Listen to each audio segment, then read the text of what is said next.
The front door opened at 4:47 p.m. on a Saturday afternoon.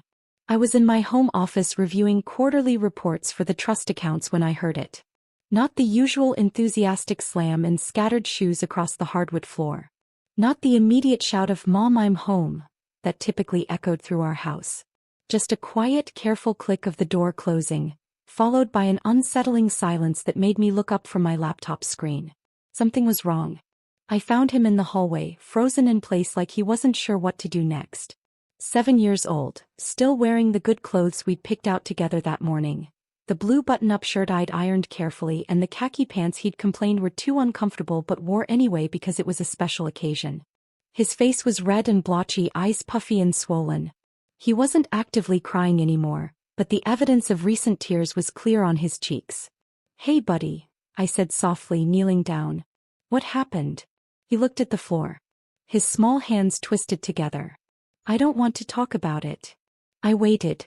Years of being a single parent had taught me that patience works better than pressure. After a moment he took a shaky breath. "Aunt Jessica said I couldn't come inside," he whispered. "She said the party was for real family only." My chest tightened but I kept my voice calm. "Where were you?" "In the backyard." He made me stand by the window and watch. Everyone was eating cake and opening presents. Cousin Tyler got a new bike. They were all laughing. His voice cracked. "I asked if I could have some cake and Aunt Jessica said I should have brought my own food if I was hungry." I stood slowly processing this. My sister. My own sister had done this to my child. Did anyone else say anything? He nodded, tears starting fresh. Uncle Mark laughed. He said I should be grateful I got to watch. Grandma was there too. She didn't stop them. I pulled him into a hug. He buried his face in my shoulder and finally let it all out. Those deep, gasping sobs that break a parent's heart. I held him until the shaking stopped, stroking his hair, murmuring that everything would be okay. And it would be. Just not for them. After he calmed down, I made him hot chocolate and set him up with his favorite movie in the living room. Then I went to my office and closed the door. My laptop was already on. I pulled up the secure folder I rarely accessed, the one with the complex password and two-factor authentication. The folder containing all the trust documents our parents had established before their deaths 3 years ago in that car accident that changed everything for our family. Most of the family didn't know the actual details of how the trust worked. They assumed everything had been divided equally among the siblings. They assumed they all had direct access to their shares, that the money simply flowed into their accounts automatically each month. They assumed they were independent beneficiaries with full control over their inheritance. They assumed wrong. I opened the primary trust document, all 47 pages of carefully crafted legal language that my parents had spent months working on with their estate attorney. I scrolled to Section 7, Subsection C, Distribution Authority and Trustee Powers. The section I'd memorized but rarely had to reference because I'd never needed to exercise the full extent of the authority it granted me. My parents had named me as the sole trustee with complete discretionary control over all distributions until each beneficiary reached age 45. Jessica was 38. Mark was 41. Neither had hit the threshold where they'd gain direct access to their trust principal. That was still 7 years away for Jessica for Mark. The monthly distributions they'd been receiving? Those came through my approval. The trust paid for Jessica's mortgage, Mark's car payments, their vacation home maintenance, even their children's private school tuition. All of it flowed through accounts I managed. I opened my email and started typing. No anger, no accusations. Just cold administrative efficiency. To Morrison Trust Administration. Subject: Distribution changes effective immediately. Please implement the following changes to monthly distributions. Jessica Morrison, suspend all payments indefinitely. Mark Morrison, suspend all payments indefinitely. Associated dependent distributions, suspend indefinitely. Reason: Trustee discretionary decision per Section 7C authority. I'll send the formal documentation by end of business Monday. I hit send at 5:03 p.m. My phone rang at 5:47 p.m. I let it go to voicemail. It was Jessica. "What the hell did you do? The trust administrator just called saying my payments are suspended. Call me back right now." 3 more calls came in the next hour. I ignored all of them. At 7:15 p.m., My son was in bed, finally sleeping peacefully. My phone buzzed with a text from Mark. This is insane. You can't just cut us off. We have bills. Contracts. Call me immediately. I typed back one line. You should have thought about that before humiliating a 7-year-old child. My phone exploded. Texts, calls, voicemails. I turned off the sound and poured myself a glass of wine. Sunday morning brought an unexpected visitor. Jessica showed up at my door at 8:30 a.m. looking like she hadn't slept. We need to talk, she said, pushing past me into the house. I closed the door calmly and followed her to the living room. She was pacing, agitated. You can't do this. I have a mortgage. Car payments. The kids' school tuition is due in 2 weeks. I sat down on the couch, coffee in hand. I'm aware of your expenses. I approve them every month. Then why would you cut everything off? Over what exactly? You made my son stand outside in your backyard and watch his cousin's birthday party through the window. You told a 7-year-old he wasn't real family. She had the decency to look uncomfortable. That's not exactly what happened. That's exactly what happened. He came home traumatized.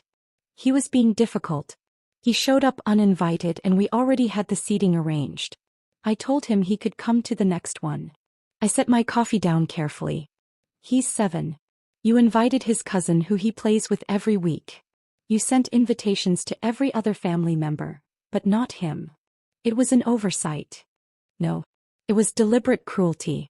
And then you made it worse by making him watch through the window instead of just sending him home. She shifted tactics, her voice softening. Look, I'm sorry he got his feelings hurt. Kids are sensitive. But you're overreacting. You're going to destroy my financial stability over a misunderstanding. There's no misunderstanding. You drew a line between real family and my son. So now you can experience what it's like to be excluded from family benefits. Her face flushed red. This is about you being bitter that mom and dad made you trustee. You've always been controlling. I've approved every single one of your distribution requests for 3 years without question. Every mortgage payment, every car lease, every vacation expense.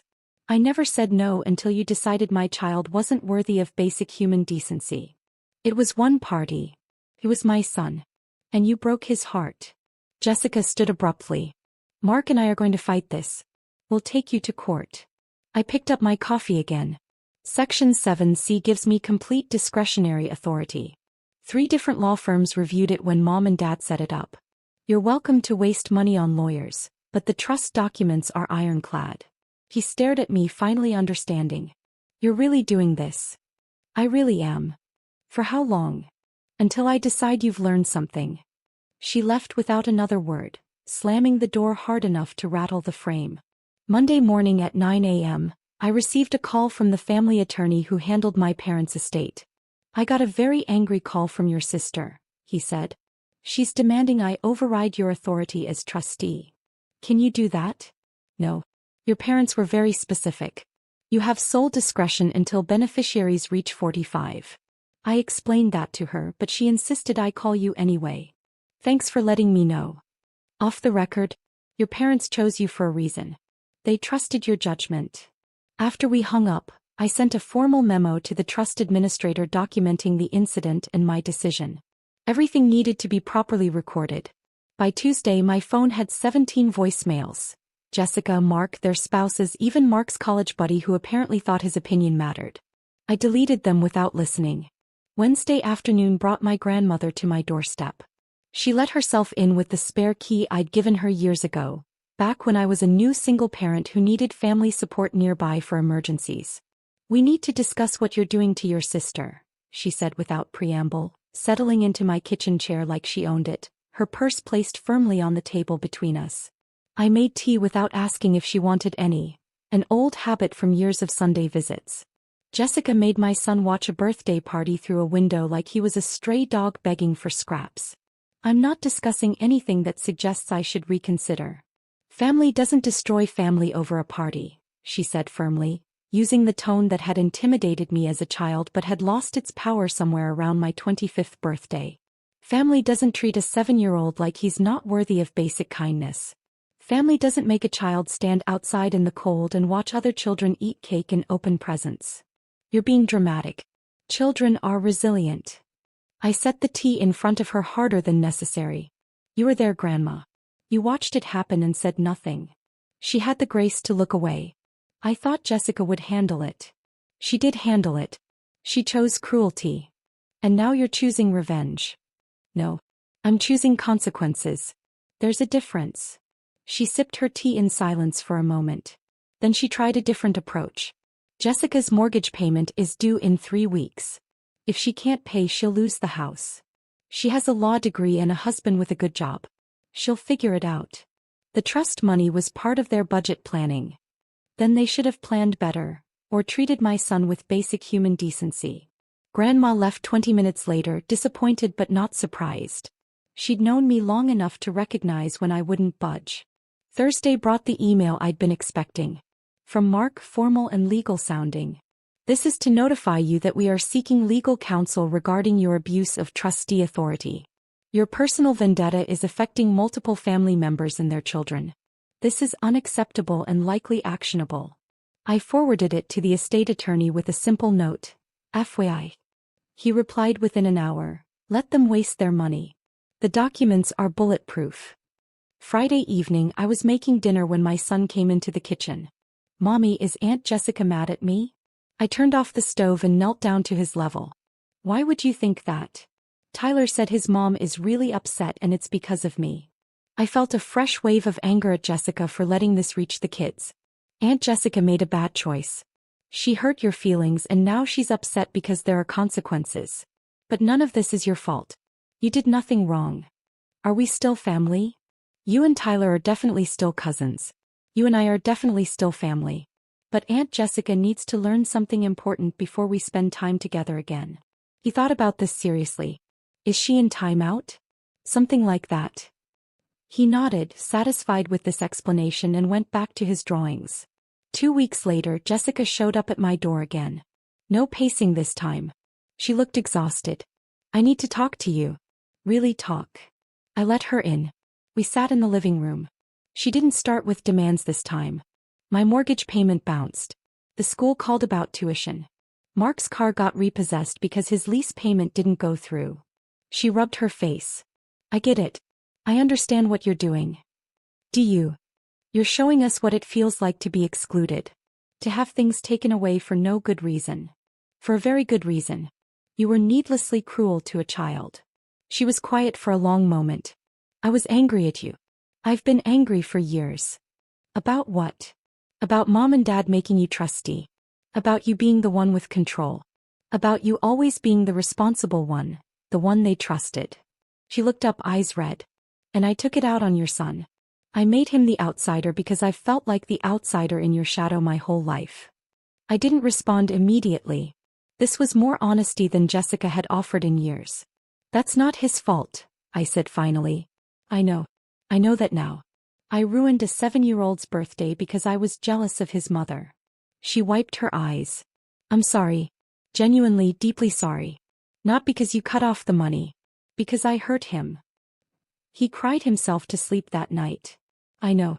Tyler told me how excited he was about the party. How he kept asking when his cousin was coming inside. Her voice broke. I'm ashamed. We sat in silence. What do you want me to say? I asked. Nothing. I just wanted you to know I finally understand. And I'm sorry. She left quietly. I restored her payments 3 days later. Not because she apologized, but because her children didn't deserve to suffer. But I included a memo with the reinstatement. Future distributions contingent on maintaining appropriate family relationships with all family members. Mark got his payments back a week after that with the same conditions. My son never went back to Jessica's house. But when we had family gatherings at neutral locations, she made sure he was welcomed, included, and treated exactly like every other child there. It took 6 months before she asked if we could have a real conversation about rebuilding trust. We're still working on that. But my son never again came home trembling with tears of exclusion. And that was the only outcome that ever mattered.